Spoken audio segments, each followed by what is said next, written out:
Assalamualaikum warahmatullahi wabarakatuh. Perkenalkan, nama saya Syahna Marisa. Saya akan mempresentasikan materi yang telah saya rangkum selama beberapa minggu terakhir ini.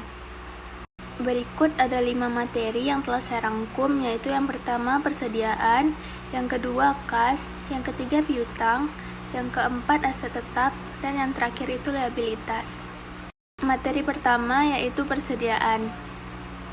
Klasifikasi persediaan terbagi menjadi dua, yaitu perusahaan dagang yang terdiri dari persediaan saja dan perusahaan manufaktur yang terdiri dari barang jadi, barang dalam proses, dan bahan baku. Berdasarkan klasifikasi, perusahaan melaporkan semua persediaan pada asal. Selanjutnya ada dua cara menentukan persediaan, yaitu perpetual dan periodik. Perpetual itu memeriksa keakuratan dan menentukan jumlah yang hilang seperti ditilap atau dicuri, dan yang kedua itu periodik, menentukan persediaan di tangan dan BPP. Cara lainnya yaitu perhitungan visi perusahaan dengan cara menghitung, menimbang, atau mengukur setiap jenis persediaan. Yang kedua itu perusahaan selalu menginventarisasi persediaan ketika bisnis tutup atau melambat dan ketika akhir periode akuntansi. Yang terakhir yaitu kepemilikan barang, yang ada dua, yaitu barang dalam perjalanan yang terdiri dari FOB shipping point dan FOB destination. Yang terakhir yaitu barang konsinyasi, menjual barang demi sebuah fee tanpa mengambil kepemilikan barang tersebut. Selanjutnya adalah cara penentuan jumlah persediaan yang terdiri dari identifikasi khusus, FIFO, biaya rata-rata, dan LIFO. Identifikasi khusus itu sendiri adalah digunakan jika perusahaan dapat dengan baik mengidentifikasi unit-unit tertentu, mana yang terjual dan mana yang masih menjadi milik perusahaan atau persediaan, maka persediaan dapat menggunakan metode identifikasi khusus. Namun metode ini masih tidak praktis dan banyak perusahaan yang masih menggunakan asumsi arus biaya. Nah, asumsi arus biaya itu sendiri terdiri dari FIFO, biaya rata-rata atau average cost. Nah, saya akan mereview LIFO atau last in first out, namun di persediaan ini jarang digunakan karena metode ini tidak efektif. Selanjutnya adalah penentuan biaya persediaan, yang saya akan menggunakan data dari kondensator Lind Electronics Astro. Cara menentukan BPP atau biaya pokok penjualan yaitu persediaan awal tambah pembelian dikurang dengan persediaan akhir. Yang pertama ada first in first out atau FIFO. Nah, FIFO itu sendiri dimaksud barang yang pertama dibeli adalah barang yang pertama dikeluarkan. Selanjutnya FIFO ini sering parsial dengan arus fisik yang sebenarnya. Yang ketiga itu FIFO ini termasuk praktik yang baik untuk menentukan persediaan karena dirasa lebih efektif daripada metode-metode lainnya. Berikut adalah data dari Lind Electronics Astro yang BPP-nya itu senilai 6.200. Ini adalah biaya rata-rata. Nah, biaya rata-rata ini ada tiga sisinya, yaitu mengalokasikan BPP dengan barang yang ada. Yang kedua itu mengasumsikan barang memiliki sifat yang sama. Yang ketiga itu menerapkan biaya rata-rata tertimbang per unit.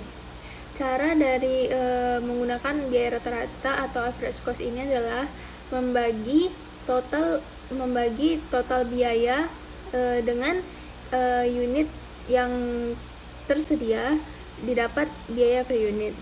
BPP-nya sendiri didapat dari beban pokok barang yang tersedia untuk dijual dikurangi dengan persediaan akhir dari toko tersebut. Berikut adalah tabel penentuan biaya persediaan metode arus biaya. Dengan metode FIFO, laba netonya itu sebesar $2.310. Dengan biaya rata-rata labanya itu sebesar $2.030. Beda $10. Yang terakhir saya akan mereview last in first out atau LIFO. LIFO ini adalah barang yang terakhir dibeli, yaitu barang pertama dijual. Metode ini tidak diperbolehkan oleh IFRS untuk tujuan laporan keuangan dan sangat jarang bertepatan dengan arus fisik persediaan sebenarnya. Dan metode ini pun tidak bisa digunakan oleh toko-toko seperti grocery atau toko-toko makanan karena mengingat makanan tersebut ada masa kadaluarsanya. Selanjutnya kita masuk ke materi kas. Pengertian kas secara umum yaitu suatu harta yang memiliki sifat likuid dan berjangka waktu pendek yang bisa dimanfaatkan secara bebas dalam pendanaan operasional perusahaan. Pengertian kas menurut para ahli yang pertama Rizal Effendi, kas adalah seluruh uang kekayaan perusahaan yang bisa digunakan sebagai alat pembayaran. Yang kedua itu menurut Thomas Sumarsan yang menyatakan bahwa kas itu adalah suatu aset lancar yang sifatnya sangat likuid dan bisa dimanfaatkan secara langsung untuk keberlangsungan perusahaan. Yang terakhir yaitu menurut SAK atau Standar Akuntansi Keuangan, kas adalah seluruh alat pembayaran yang siap dan bebas digunakan untuk membiayai kegiatan umum dari perusahaan. Ada 3 jenis kas yang biasanya umum digunakan. Yang pertama adalah petty cash, yang kedua adalah cash in bank, yang ketiga adalah pelaporan kas. Petty cash itu sendiri adalah uang tunai yang telah disediakan perusahaan yang nilainya relatif kecil. Yang kedua itu cash in bank, yaitu simpanan uang perusahaan yang ada di rekening bank yang nilainya besar dan memerlukan keamanan yang lebih tinggi. Yang ketiga ada pelaporan kas. Jenis kas ini bisa dilakukan secara langsung tapi bisa menimbulkan masalah. Di antaranya yang pertama yaitu cash equivalent, yang kedua itu restricted cash, yang ketiga itu bank overdraft. Cash equivalent ini adalah gabungan aset perusahaan yang mempunyai maturity kurang dari 3 bulan, contohnya adalah surat utang negara. Yang kedua adalah restricted cash, yaitu bentuk kas yang sengaja dipisahkan oleh perusahaan untuk melunasi kewajiban di masa depan yang jumlahnya sangat besar. Yang ketiga itu bank overdraft, yaitu cek yang nilainya lebih besar daripada rekening bank perusahaan. Selanjutnya saya akan membahas petty cash. Tujuan petty cash yaitu yang pertama mempercepat aktivitas atasan yang menggunakan dana secara mendadak atau tidak terencana. Yang kedua itu meringankan beban staf dalam memberikan pelayanan secara maksimal kepada pelanggan dan relasi bisnis. Yang ketiga itu menangani masalah perlengkapan kantor yang dialami di suatu bagian kantor. Dan terakhir yaitu menghindari cara pembayaran yang tidak ekonomis juga tidak praktis atas pengeluaran yang relatif kecil. Metode pengelolaan petty cash itu sendiri ada 2, yaitu impress fund system atau metode tetap. Yang kedua itu fluctuating fund system, yaitu metode berubah-ubah. Langkah-langkah yang dilakukan dalam metode tetap ini yang pertama itu pembentukan dana kas kecil. Pemegang kas nanti diberi jumlah uang tunai untuk pembayaran pengeluaran yang diperkirakan bisa memenuhi kebutuhan dana kas kecil yang dipergunakan untuk transaksi pengeluaran yang relatif kecil. Yang kedua, setelah dana kas kecil habis, kasir membentuk kembali dana kas kecil dan mengisinya sebesar jumlah nominal pengeluaran yang telah terjadi. Nah, yang kedua itu fluctuating fund system, yaitu metode pengisian dan pengandalian di mana jumlah kas kecil akan selalu berubah-ubah. Nah, bisa jadi kas kecil dari fluctuating ini lebih kecil daripada nominal sebelumnya atau lebih besar daripada nominal sebelumnya. Selanjutnya saya akan menjelaskan yang termasuk kas. Yang pertama itu adalah uang tunai, bisa berupa uang logam atau uang kertas. Yang kedua itu cash in bank, adalah kas yang disimpan di bank yang bisa diambil suatu waktu. Yang ketiga adalah cek sebagai pembayaran pihak lain. Yang keempat adalah travel check, yang kelima adalah cashier check, yang keenam adalah wesel post.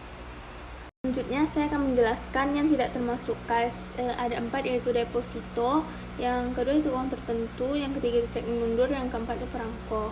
Kenapa deposito tidak termasuk kas? Karena deposito itu sendiri bisa dicairkan tergantung jangka waktu yang telah ditentukan. Yang kedua adalah uang tertentu. Yang dimaksud uang tertentu ini adalah uang yang telah dialokasikan untuk dana-dana tertentu seperti uang pensiun. Yang ketiga itu cek mundur.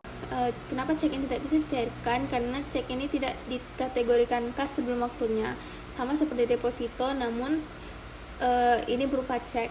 Yang terakhir adalah perangko, karena perangko itu bukan alat pembayaran yang sah. Selanjutnya adalah pengendalian kas. Semua metode dan tindakan yang terkait diadopsi dalam sebuah organisasi untuk melindungi asetnya, meningkatkan efisiensi operasional, meningkatkan keandalan catatan akuntansinya, memastikan kepastian terhadap hukum dan peraturan. Nah, ada 5 pengendalian internal, 5 unsur utamanya yaitu lingkungan pengendalian, penilaian resiko, aktivitas pengendalian, informasi dan komunikasi, serta pengawasan. Selanjutnya adalah materi piutang. Saya akan menjelaskan beberapa jenis piutang, yaitu piutang usaha, yaitu jumlah yang terutang oleh pelanggan yang berasal dari penjualan barang dan jasa secara kredit. Yang kedua itu wesel tagih, yang mana janji tertulis bagaimana dibuktikan dengan instrumen formal atas jumlah yang akan diterima. Yang ketiga yaitu piutang lain-lain, seperti piutang dagang, yaitu piutang bunga, pinjaman kepada manajer di perusahaan, uang muka kepada karyawan, dan pajak penghasilan yang dapat dikembalikan. Pengertian piutang ini secara umum adalah jumlah yang harus dibayar dari individu dan perusahaan yang diharapkan dapat dikumpulkan secara tunai. Selanjutnya saya akan menjelaskan 3 masalah akuntansi terkait piutang usaha. Yang pertama adalah pengakuan piutang usaha yang terdiri dari perusahaan jasa mencatat piutang secara kredit ketika memberikan jasa. Yang kedua itu perusahaan dagang mencatat piutang ketika menjual barang secara kredit. Yang kedua itu penilaian piutang usaha. Yang pertama adalah aset lancar, yang kedua adalah valuasi atau nilai realisasi neto. Yang ketiga adalah penghapusan piutang usaha yang terdiri dari penjualan kredit meningkatkan kemungkinan piutang tidak tertagih.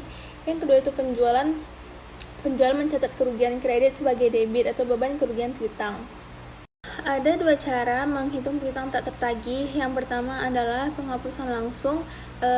Metode ini tidak berusaha mencocokkan beban kerugian piutang dengan pendapatan penjualan. Yang kedua, tidak menunjukkan nilai piutang dalam laporan posisi keuangan. Yang ketiga itu tidak dapat digunakan untuk tujuan pelaporan keuangan. Nah, yang kedua itu adalah metode pencadangan, yang terdiri dari memberikan pencocokan yang lebih baik pada laporan laba rugi. Yang kedua itu penyatakan piutang atas laporan posisi keuangan atas nilai realisasi kas atau neto. Yang ketiga, IFRS mensyaratkan metode pencadangan dibandingkan penghapusan langsung. Selanjutnya saya akan menjelaskan penyajian akun piutang usaha, yaitu pada laporan posisi keuangan piutang usaha tersebut dikurangi dengan cadangan kerugian piutang, yang nanti didapatkan hasil dari piutang yang sebenarnya. Selanjutnya adalah metode penghapusan langsung piutang yang tak tertagih. Ilustrasinya adalah asumsikan Wardah Company menghapus piutang yang tak tertagih dari PT Emina senilai 1.600.000 pada tanggal 12 Desember. Jurnal yang dibuat Wardah Company adalah beban kerugian piutang di debit sebesar 1.600.000 dan piutang usaha di kredit sebesar 1.600.000. Metode pencadangan untuk piutang tak tertagih ini ada 3, yaitu perusahaan memperkirakan piutang tak tertagih. Yang kedua, perusahaan mendebit beban kerugian piutang dan mengkredit cadangan kerugian piutang. Yang ketiga, ketika perusahaan menghapus akun tertentu, mereka mendebit piutang tak tertagih ke cadangan kerugian piutang dan kredit yang jumlahnya dibayarkan ke piutang usaha. Yang selanjutnya adalah metode pencadangan piutang tak tertagih. Ilustrasinya, asumsikan bahwa Helmsen Furniture memiliki penjualan kredit sebesar 1.200.000 euro pada tahun 2014. Dari jumlah ini sebesar 200.000 euro tidak tertagih pada tanggal 31 Desember. Manajer kredit memperkirakan bahwa sejumlah 12.000 euro dari penjualan tersebut tidak akan tertagih. Jurnalnya adalah beban kerugian piutang sebesar 12.000 euro dan cadangan kerugian piutang sebesar 12.000 euro. Maaf itu typo, Pak. Selanjutnya adalah wesel tagih atau surat promes. Berikut adalah contoh wesel tagih atau surat promes. Cara menentukan tanggal jatuh tempo yang pertama yaitu secara bulanan, dan yang kedua itu secara harian. Dan di sini tersedia cara menentukan bunga, yaitu nilai pokok wesel dikali tingkat suku bunga tahunan dikali waktu termin dalam 1 tahun, sama dengan bunga wesel tagih tersebut. Selanjutnya adalah cara menghapus wesel tagih. Itu wesel dapat dimiliki pada tanggal jatuh tempo. Dalam beberapa kasus membuat wesel lalai sehingga penerima pembayaran harus melakukan penyesuaian Yang ketiga itu pemegang catatan mempercepat konversi menjadi kas dengan menjual piutang. Ada dua jenis wesel tagih, yaitu wesel tagih yang layak, yaitu ketika pembuatnya membayar jumlah penuh pada saat tanggal jatuh tempo. Yang kedua adalah wesel tagih gagal bayar, yaitu tagihan wesel tagih yang gagal bayar tidak lagi dapat dinegosiasikan dan wesel tidak dapat dibayar penuh pada saat jatuh tempo.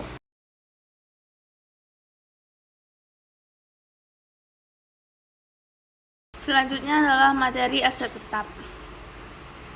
Selanjutnya saya akan menjelaskan karakteristik aset tetap. Ada 3, yaitu berwujud, berguna, dan tidak dijual. Yang pertama adalah berwujud.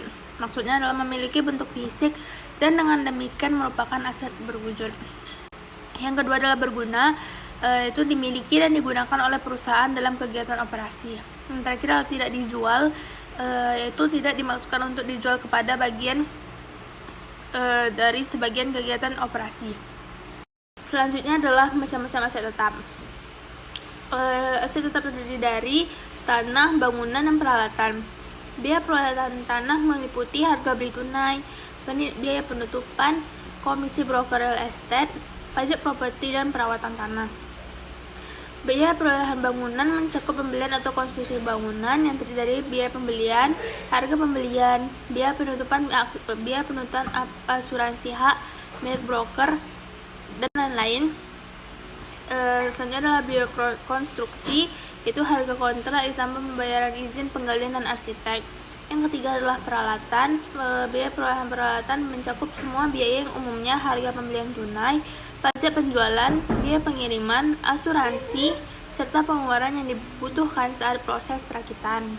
Selanjutnya adalah penyusutan. Penyusutan adalah proses pengalokasian untuk membebankan biaya perolehan aset tetap selama umur manfaatnya secara rasional dan sistematis. Penyusutan adalah proses alokasi biaya, bukan penilaian aset. Penyusutan berlaku untuk 3 kelas aset tetap seperti perbaikan tanah, peralatan, dan bangunan kecuali tanah.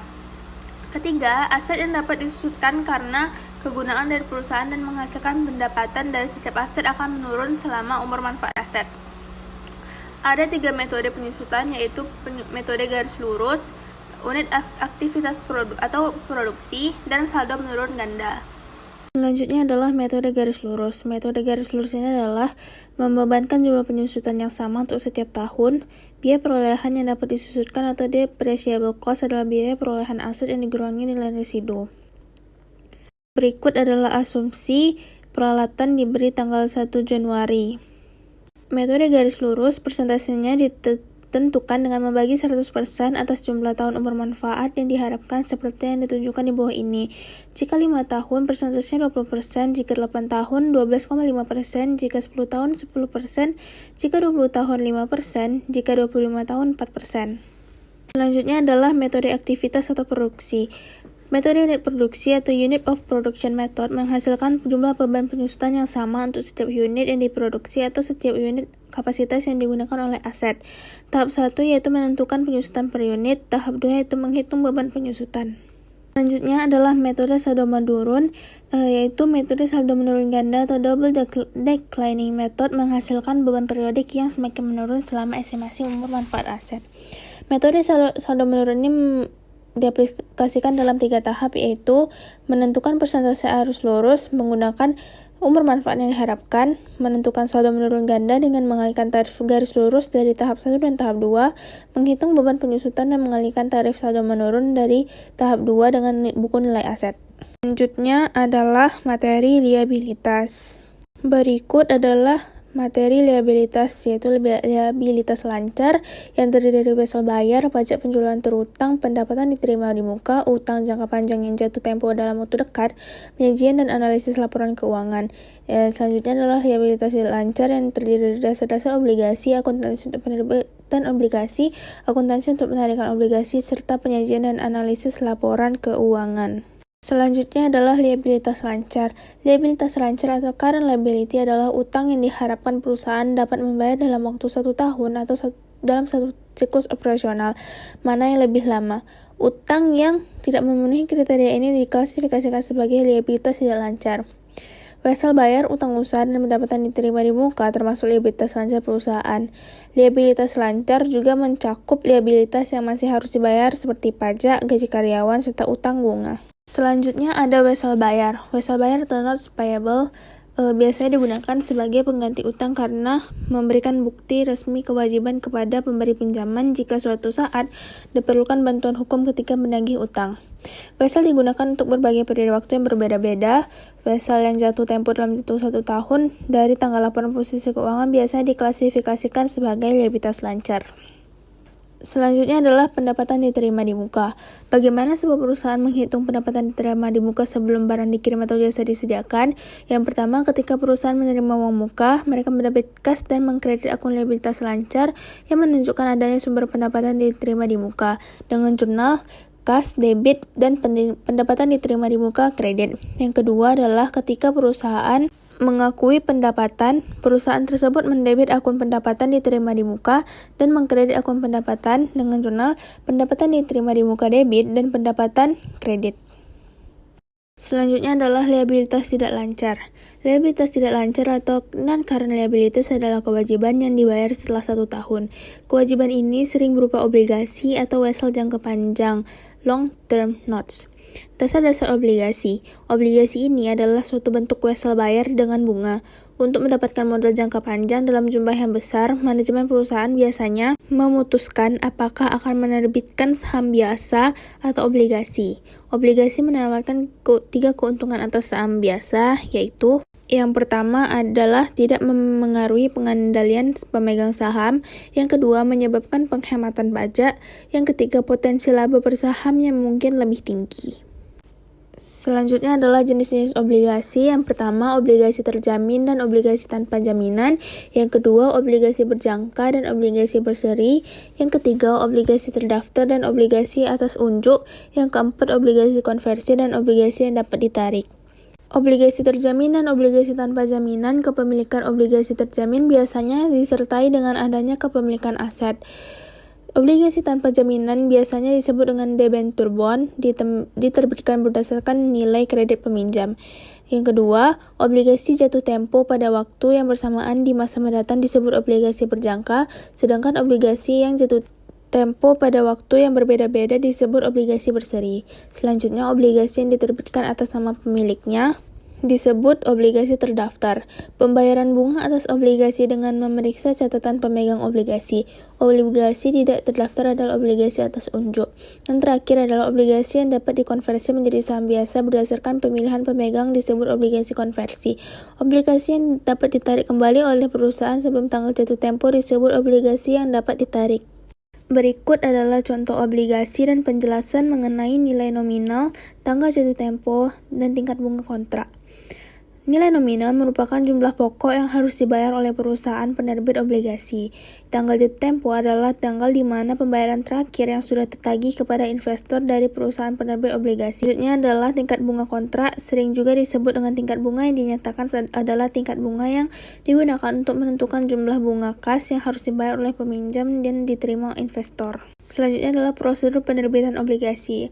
Undang-undang menjamin hak perusahaan untuk menerbitkan obligasi. Dalam hal ini, biasanya Dewan Direksi maupun pemegang saham menyetujui penerbitan obligasi perusahaan.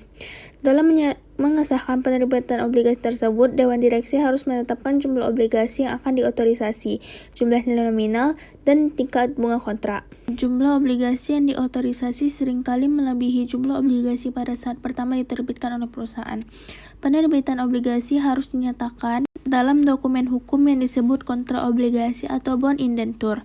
Kontrak obligasi menunjukkan persyaratan dan merangkum hak pemegang obligasi dan wali amanat mereka, serta kewajiban perusahaan penerbit. Wali amanat biasanya menyimpan catatan masing-masing pemegang obligasi, menyimpan obligasi yang belum diterbitkan, dan memegang hak tertentu untuk properti yang dijaminkan. Sekian presentasi dari saya. Apabila ada kekurangan, mohon dimaafkan. Wassalamualaikum warahmatullahi wabarakatuh.